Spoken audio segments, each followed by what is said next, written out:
Imagine this, more than 380 million liters of water flooding a massive concrete canyon, slowly bringing back to life a floating fortress weighing 100,000 tons. The USS John C. Stennis, one of the most powerful warships of the United States, emerges after 3 years in the world's largest dry dock, like a sleeping giant awakening. But before we start, subscribe to our channel and leave your like. Now, let's get started. Theme 1, the rebirth of the USS John C. Stennis. A milestone in American naval engineering. Imagine more than 380 million liters of water flooding a vast concrete canyon, reanimating a floating fortress weighing 100,000 tons. This almost cinematic scene was real. The USS John C. Stennis, one of the most powerful ships in the US Navy, emerged on April 8, 2024, from a 3-year overhaul. What seemed to be just another ship repair turned out to be a complete rebirth, costing about $3 billion and requiring 25 million hours of specialized labor. The Newport News shipyard in Virginia hosted this monumental feat. There, the Nimitz-class aircraft carrier was transformed into the most technologically advanced ship in the fleet. But this technical success occurred amid a crisis for Navy shipyards. 4 dry docks were closed due to seismic risk, creating an unprecedented logistical bottleneck in aircraft carrier maintenance. The complexity of the situation is even more evident given the imminent retirement of the USS Nimitz and the temporary suspension of the USS Ronald Reagan for upgrades. This is expected to temporarily reduce the number of active US carriers to just 10, something not seen for decades. The Stennis modernization was carried out through a process called RCO, refueling and complex overhaul, considered the naval equivalent of open heart surgery. This involved refueling the nuclear reactors, upgrading electronic systems, installing a new mast, updating aircraft launch and recovery systems, restoring shafts and propellers, and even repainting the hull. The ship spent 3 years resting 15 meters below sea level, supported by concrete blocks, while being disassembled and rebuilt with millimetric precision. The Stennis's return to the water was a spectacle in itself. The dry dock was flooded with over 380 million liters of water, slowly raising the metallic colossus until it began to float on its own. Rear Admiral Casey Moten, who supervised the project, stated that the ship was not only reborn but became the most advanced version of its class. After the dry dock was refilled, the carrier was moved to the finishing dock for the final installation of combat and crew support systems. Over 300 meters long and capable of carrying more than 70 aircraft, the USS John C. Stennis is a true floating city. Its 2 nuclear reactors provide power for 25 years without refueling and support a structure housing 5,000 sailors. On board, modern kitchens, updated dormitories, leisure areas, and of course warfare systems that allow engagement with multiple threats simultaneously were installed. The flight deck is larger than 3 football fields and can launch 30-ton jets from 0 to 165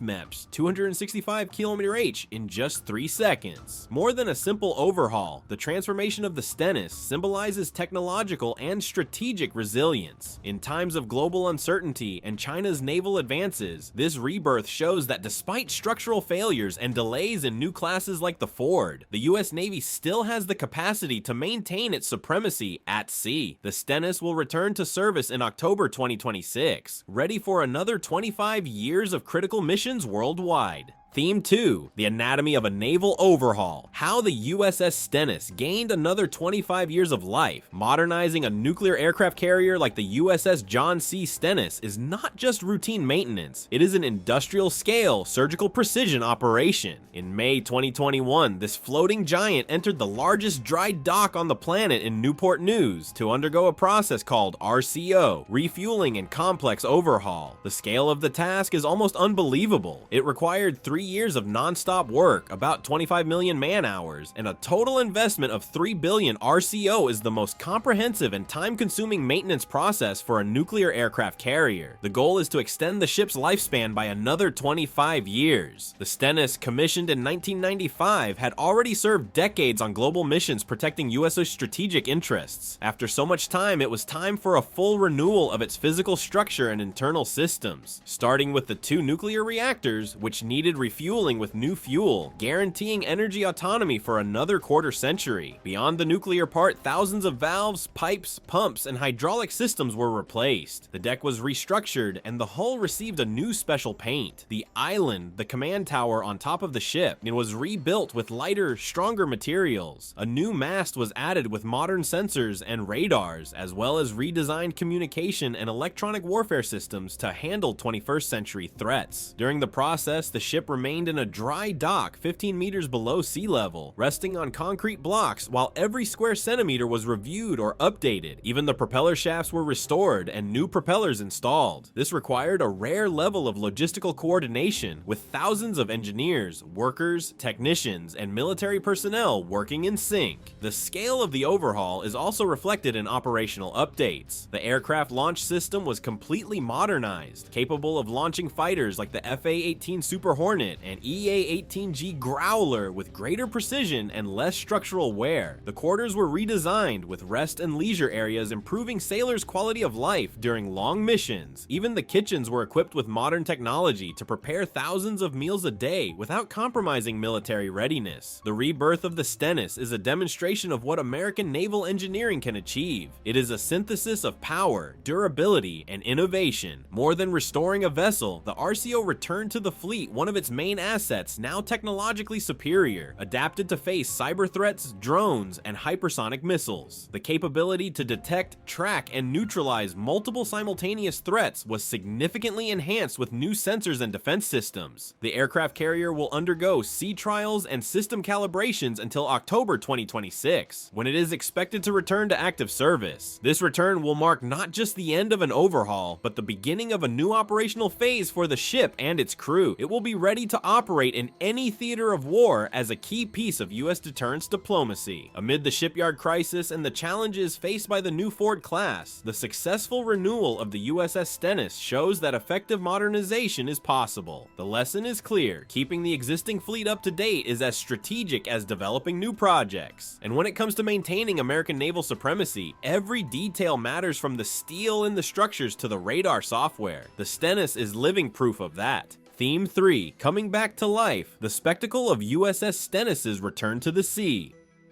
1,000-ton nuclear aircraft carrier returns to float after 3 years in dry dock is a technical, symbolic, and emotional event. On April 8, 2024, the USS John C. Stennis emerged from the Newport News shipyard dry dock in Virginia as a reborn giant. The process was closely watched by engineers, Navy officers, and maintenance teams, all aware they were witnessing a rare milestone in modern naval history. The spectacle began with the flooding of the dry dock. More than 380 million liters of water were slowly released, filling the massive space around the ship. This amount could fill 150 Olympic-sized swimming pools. As the water level rose, the Stennis's hull began to detach from the concrete blocks that had supported it for almost 3 years. With precision and safety, the carrier floated again, as if awakening from a deep and meticulous sleep. Rear Admiral Casey Moughton, responsible for the carrier programs, witnessed the event and declared that this was not the same ship that entered the dry dock in 2021. According to him, the Stennis now represents the most technically advanced among all Nimitz-class ships. This assessment is supported not only by structural renovations, but also by updates to its electronic, defensive, and operational systems. After floating, the carrier was carefully moved to the finishing dock, where final installations would be completed and testing and certifications would begin.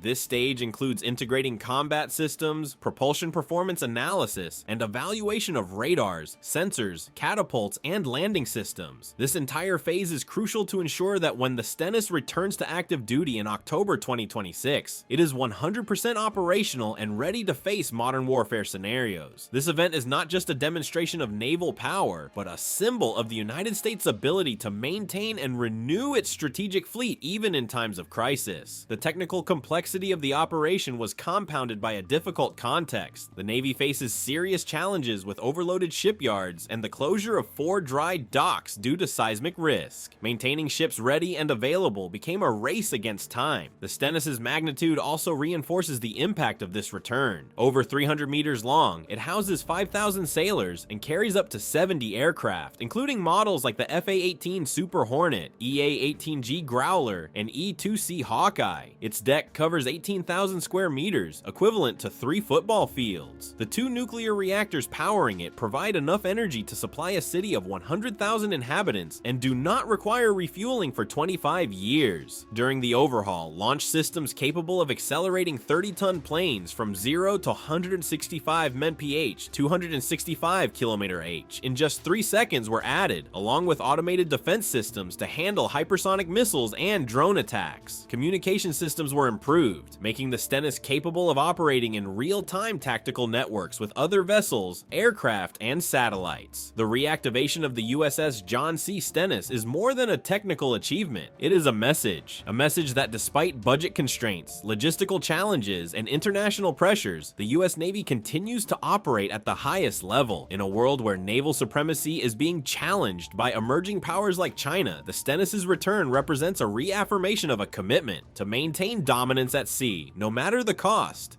Theme 4. The scale of power, the impressive size of the USS John C. Stennis.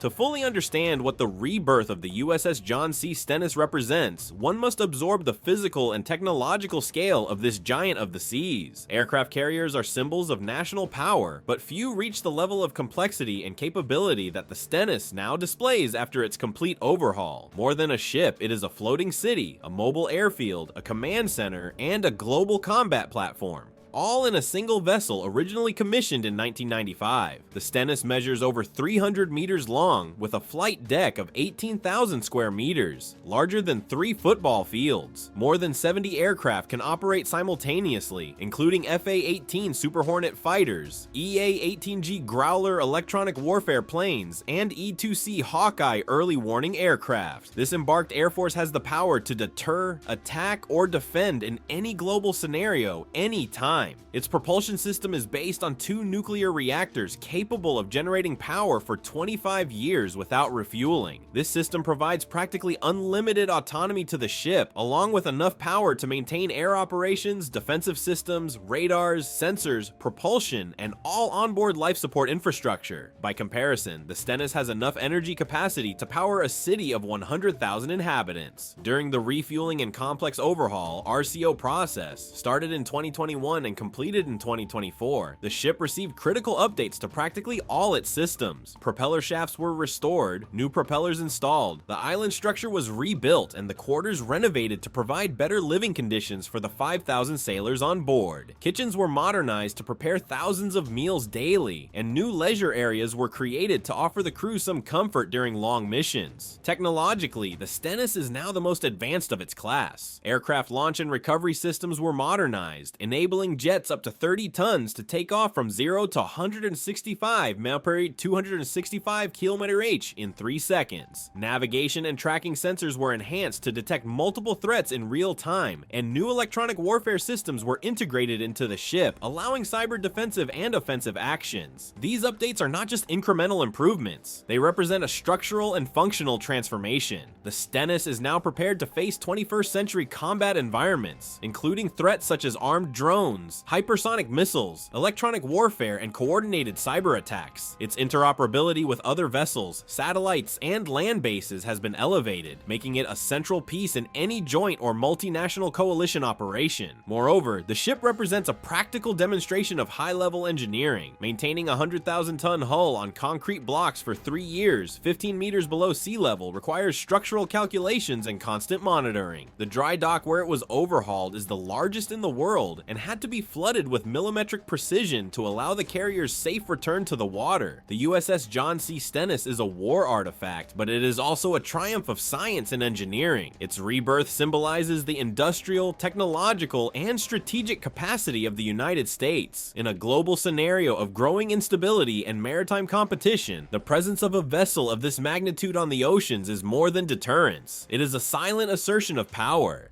Theme 5. The Silent Crisis. The collapse of U.S. naval shipyards.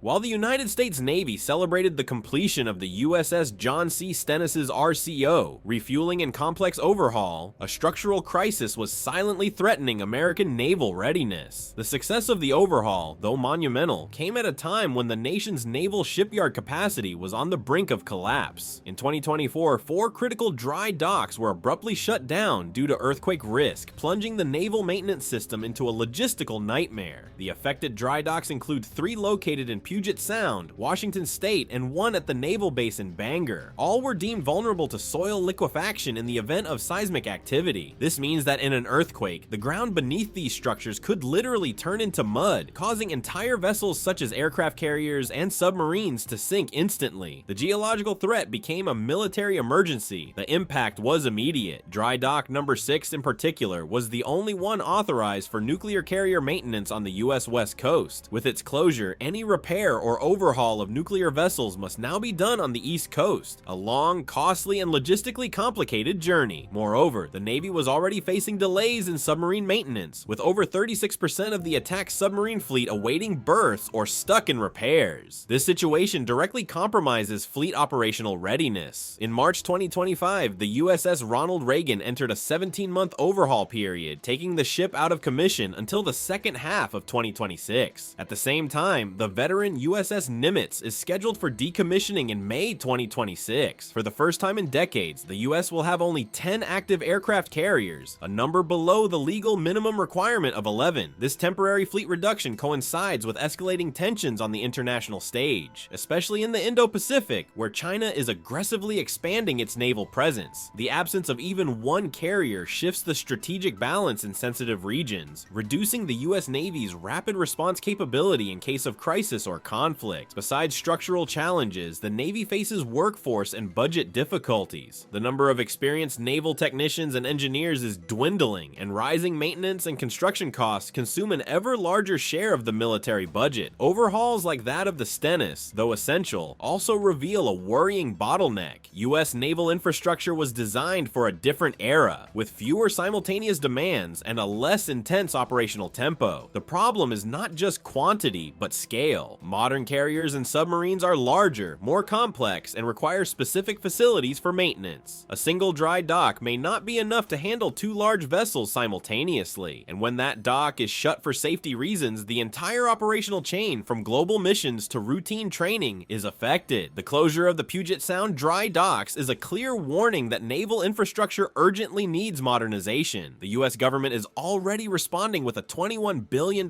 plan to modernize naval facilities, building new dry docks and reinforcing existing ones. But this is a long-term project whose benefits will only be seen in the next decade. Until then, the success of the Stennis will be the exception rather than the norm. The United States' ability to project power at sea will depend on political and strategic decisions made now. The US Navy, though still powerful, is operating under enormous pressure. And while giants like the Stennis return to action, others face delays, lack of space, or geological risk. US naval supremacy is therefore hanging by a thinner thread than one might imagine. Theme 6, USS Ford, the new generation of aircraft carriers faces reality.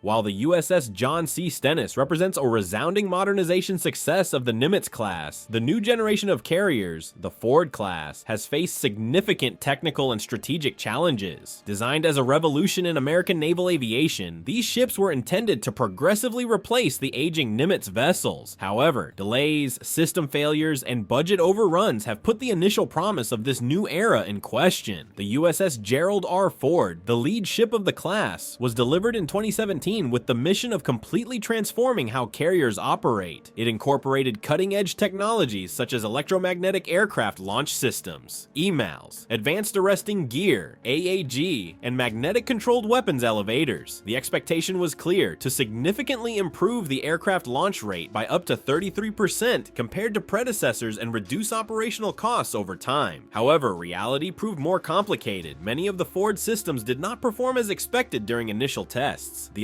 electromagnetic catapults faced reliability issues, the arresting systems experienced failures, and the weapons elevators, key elements of the new design, became a constant source of headaches. Despite delivery in 2017, the Ford only completed its first operational mission in January 2024 after successive extensions and additional investments. This first mission was driven by strategic necessity, with escalating tensions in the Middle East, especially after the October 2023 attacks in Israel. The Navy needed to accelerate the carrier's availability.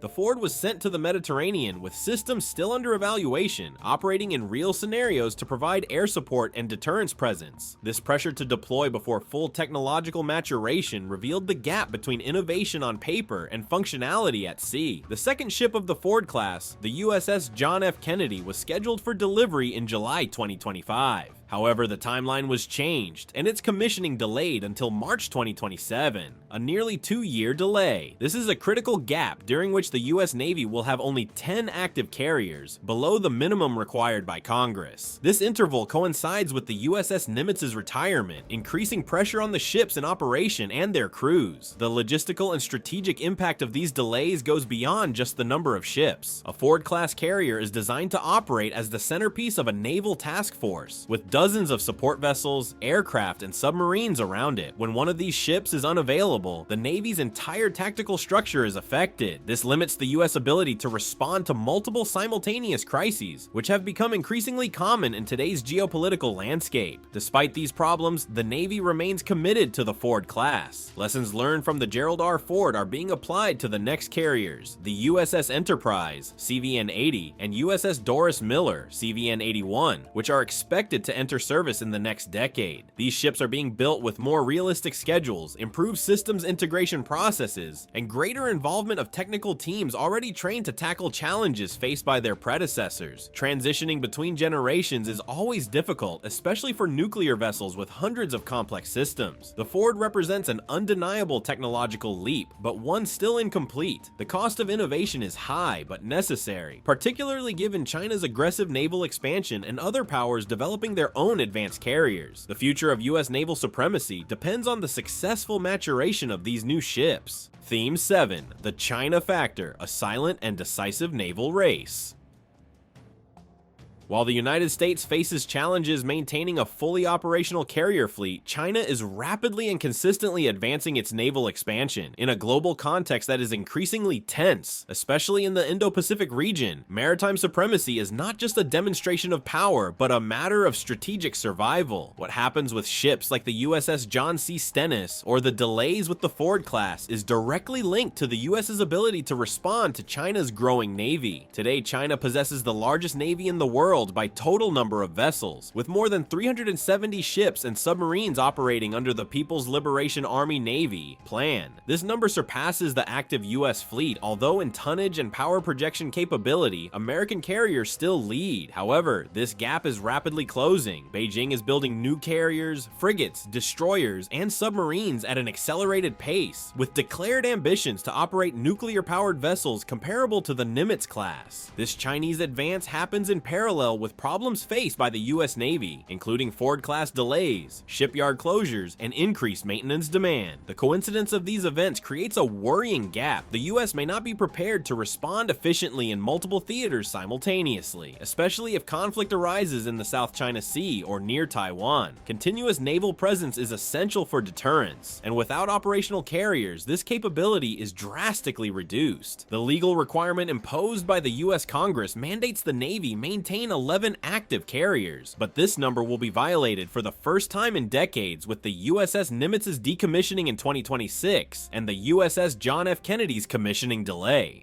During this critical period, the US will have only 10 carriers in operation, a number that does not meet Washington's global commitments. Additionally, the ships that remain active are operating at an exhausting pace. The USS Eisenhower, for example, launched over 200 missiles in recent missions, a volume comparable to major 20th century conflicts. This operational tempo causes physical and psychological wear on both onboard systems and crews, compromising long-term readiness and efficiency. Meanwhile, China China is investing not only in ships, but also in port infrastructure and maritime logistics. Beijing is developing naval bases in strategic countries, strengthening its presence in the Indian Ocean, South China Sea, and even the east coast of Africa. This expansion is part of a larger plan that also includes modernization of weaponry, air defense systems, and the development of autonomous shipboard technology. In response, the United States is reassessing its strategies. The success of the USS John C. Stennis's RCO is an example of what can still be achieved with precision and competence. The $21 billion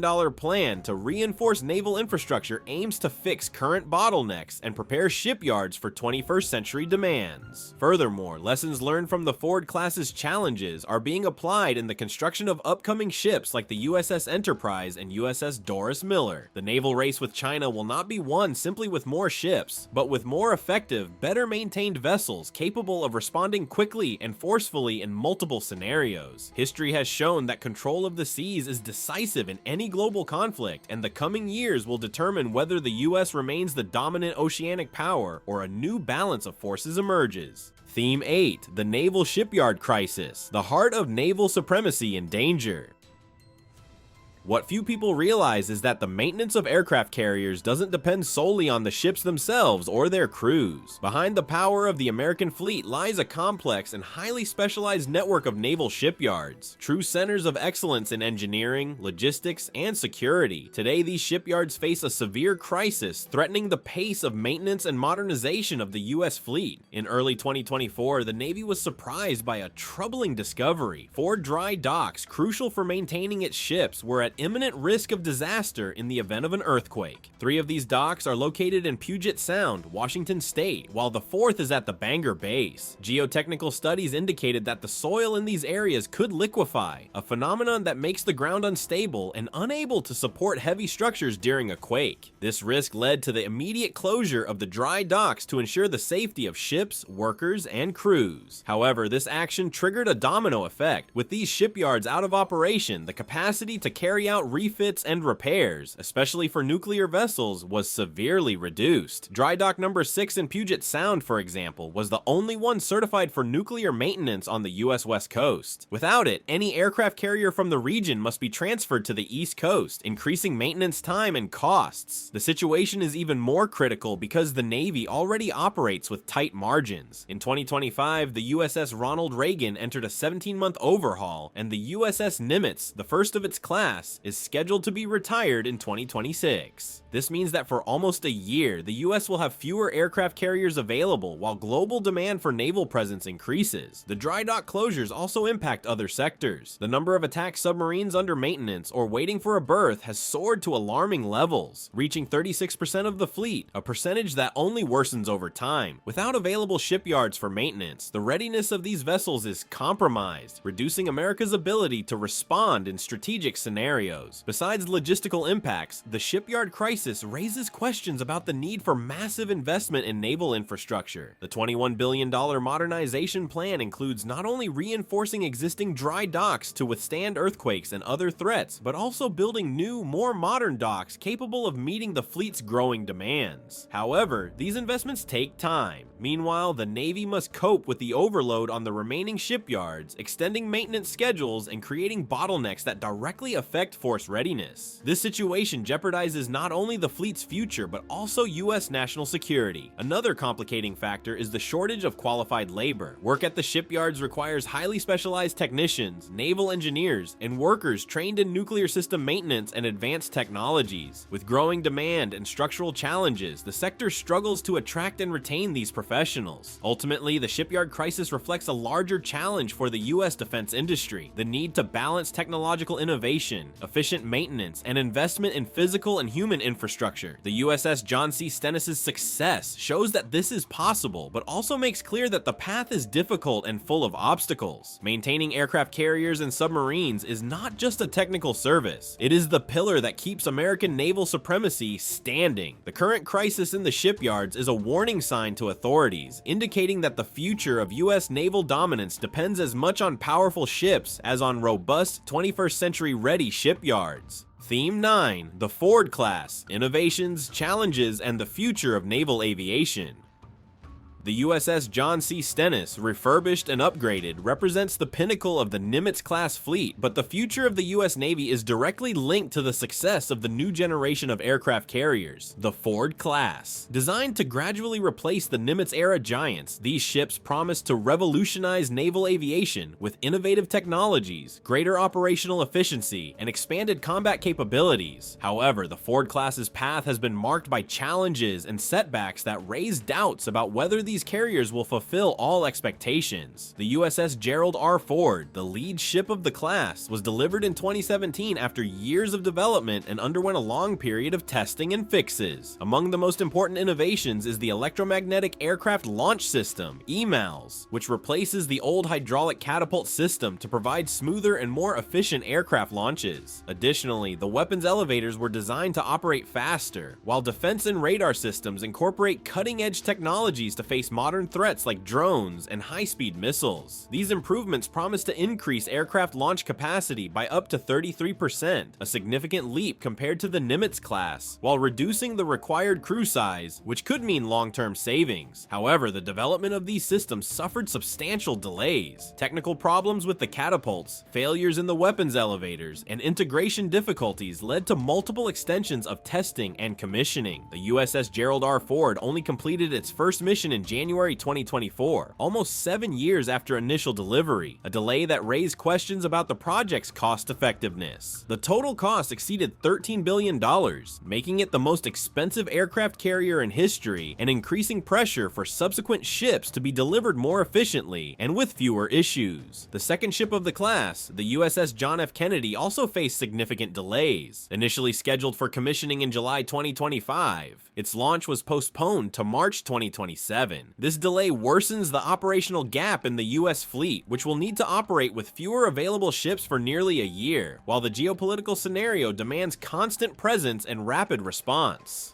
The Ford class also aims to be more sustainable and less dependent on the intensive maintenance required by the Nimitz class. This includes new propulsion systems and structures that facilitate future repairs and upgrades. Nevertheless, the complexity of these technologies presents challenges both for engineers and maintenance teams, especially given the current shipyard crisis. Besides technical and logistical problems, the Ford class represents a strategic bet to maintain American naval supremacy amid the growing Chinese threat. While Beijing expands its navy and develops its own nuclear-powered carriers, the United States depends on the efficiency and capability of its new ships to maintain the balance of power in the Indo-Pacific. The Ford class's success will largely determine whether the US can extend its maritime hegemony for decades to come. System modernization and delay reductions are crucial for this new generation of carriers to be ready to operate in highly complex and constantly threatening scenarios. Despite difficulties, the American fleet remains strong and adaptable. Lessons learned from the Ford class's early mistakes are being applied to the construction of upcoming ships, focusing on efficiency, safety, and technological innovation. The USS Enterprise and USS Doris Miller, future class members, are being designed with advanced methods intended to avoid problems faced by their predecessors. In sum, the Ford class is the forefront of American naval aviation, an ambitious project that carries the weight of maintaining US dominance at sea. Its challenges reflect the complexity of building the most advanced military technology, while its success is vital to ensuring American naval security and dominance in the coming decades. Theme 10: The Future of American Naval Supremacy.